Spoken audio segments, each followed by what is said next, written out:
So today I'm going to be talking about A Little Trickerie by Rosanna Pike, aka the PK, aka the Rizozo, aka the Rizozo PK. Out of all the novels on the Women's Prize for Fiction longlist, this was the one that stood out to me the most. I don't know, it just seemed like a bit of fun with also a kind of like a good political message at its heart. I called it out quite early on as being the winner. I don't know why, I just was like, well, that's the only one I'm interested in reading. That's the winner.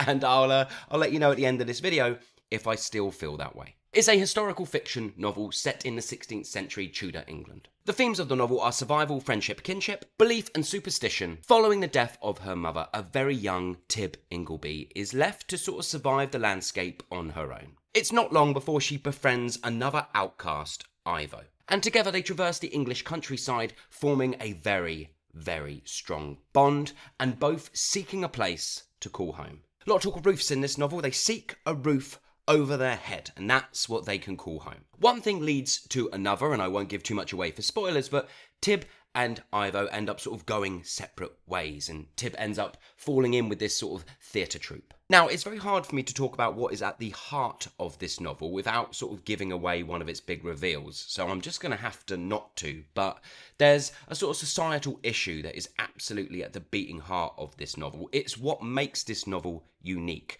because it is exploring something that we still explore to this very day, that somehow, for some reason, in 2025, is still an issue, and it explores it through the church and one of our characters in this novel. And I don't know, maybe novels like this have existed before, but this is the first time that I sort of read something that deals with such focus on that issue in a Tudor setting. But because of things, God, it's hard to talk about this novel, because of things happening, Tibb ends up sort of devising this very, very elaborate hoax in order for her and her companions to get money so that they can escape the country that doesn't seem to accept them as they are.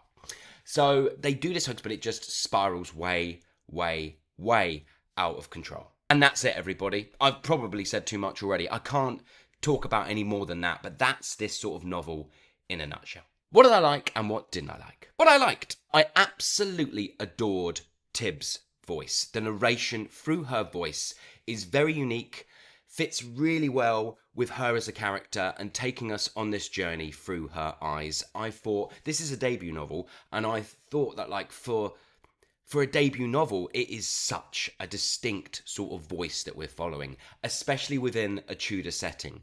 And yeah, she's just really likable. And yeah, I think it's quite hard to not get on board with her. There are aspects about her that are slightly annoying, but again, that just builds her up as a more realistic character.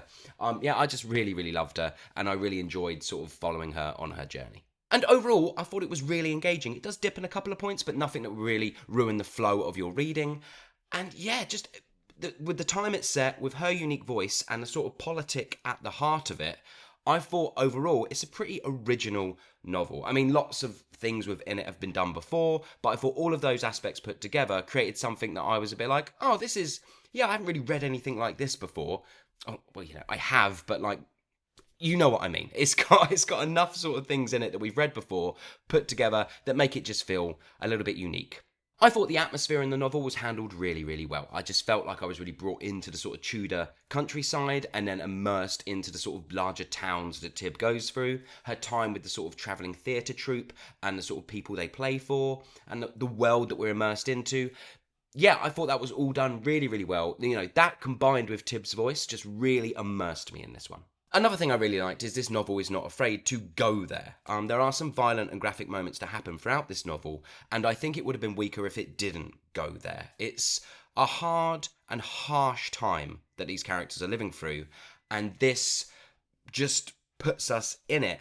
And it's not consistent, it's not constant, but there are moments in it that will make you go like, oh, okay, whoa. And yeah, I just praise Rosanna Pike for including them in this story, because it's quite a playful story. It's quite fun, and then when it sort of shifts, it really does shift. And the final thing I really liked is the characters. Even the secondary characters are fully realised. Maybe, you know, some of them could have been fleshed out a little bit more, but really the people, Tibb, Ivo, who are two main characters, we get such a deep exploration of them. We really get to know them. And the secondary characters, for a novel of this length and what it's trying to say, yeah, they're fleshed out as much as they needed to be, really. So yeah, just all the characters, even the ones you hate, very memorable.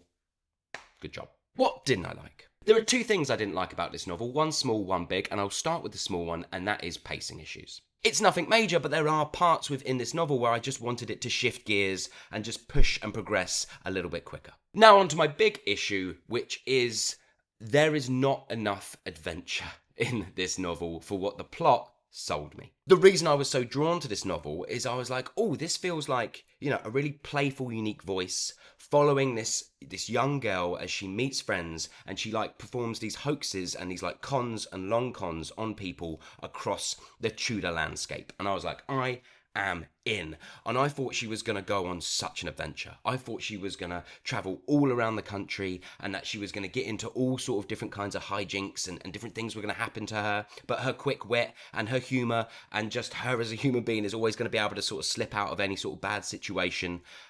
Along with it exploring sort of something that has a bit of a political heartbeat. And that's why I was so God damn, I'm in. But it's not really that. Three things happen. Really. Three things.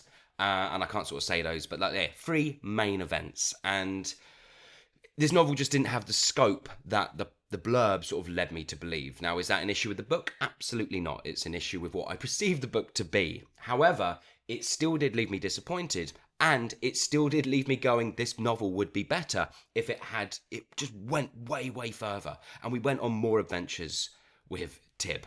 Kind of like the novel James.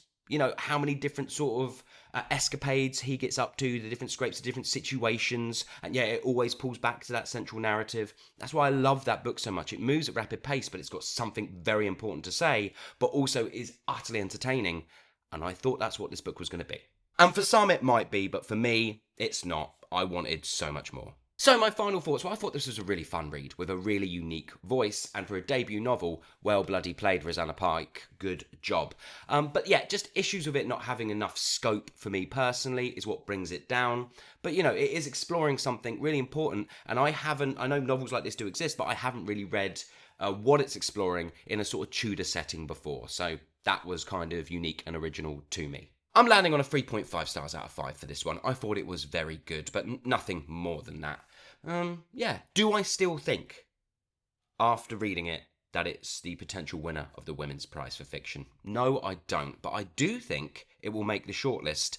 Just because, from what I can tell, even though this is the only novel from the long list I've read, from what I can tell, it feels distinct and unique enough, and very self-assured for a debut author, that it would be silly for them to not include it on the shortlist. So I think it deserves to be on the shortlist, and this writer deserves to get a bit more sort of praise thrown their way.